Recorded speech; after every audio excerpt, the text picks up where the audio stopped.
നോക്കൂ, 1971 നമ്മുടെ ജനസംഖ്യ എന്ന് പറയുന്നത് 55 കോടിയാണല്ലോ. ഇപ്പോൾ നമ്മുടെ ജനസംഖ്യ എത്രയാണ്? 140 കോടിയല്ലേ?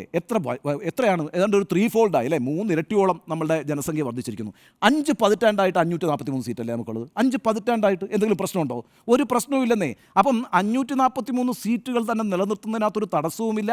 അതിനകത്ത് ഈ പറയുന്ന എല്ലാ സംസ്ഥാനങ്ങൾക്കും അതിൻ്റെതായ പ്രാതിനിധ്യം ഉറപ്പിക്കാൻ കഴിഞ്ഞിട്ടുണ്ട്, ശക്തി ഉറപ്പിക്കാൻ കഴിഞ്ഞിട്ടുണ്ട്. പക്ഷേ ഇതിനകത്തൊരു രാഷ്ട്രീയ അജണ്ടയുണ്ട്, ഇതിനകത്തൊരു പൊളിറ്റിക്കൽ അജണ്ടയുണ്ട്. ഇതാണ് പ്രശ്നം.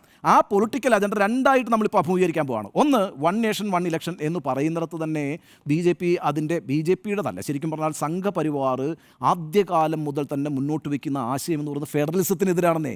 ഗോൾവാക്കർ വളരെ മനോഹരമായിട്ട് പറഞ്ഞു വെച്ചിട്ടുണ്ട്. ഈ രാജ്യത്ത് ഒരു രാജ്യം മതി, വൺ നേഷൻ. അതേപോലെ തന്നെ ഒരു ഭരണകൂടം മതി, വൺ സ്റ്റേറ്റ്. അതേപോലെ ഒരു ലെജിസ്ലേച്ചർ മതി, അതേപോലെ ഒരു എക്സിക്യൂട്ടീവ് മതി. ഒരൊറ്റ രാജ്യം, ഒരു ഭരണകൂടം, ഒരു നിയമനിർമ്മാണ സഭ, ഒരു എക്സിക്യൂട്ടീവ്. ഇങ്ങനെയായിരിക്കണം രാജ്യം. അതിനകത്ത് ഓട്ടോണമസ് ആയിട്ടുള്ളതോ സെമി ഓട്ടോണമസ് ആയിട്ടുള്ളതോ ആയിട്ടുള്ള ഒരു സ്റ്റേറ്റും ഉണ്ടാകാൻ പാടില്ല. ഒരു വൈവിധ്യത്തെയും അംഗീകരിക്കുന്നില്ല എന്നുള്ളതാണ് പ്രശ്നം.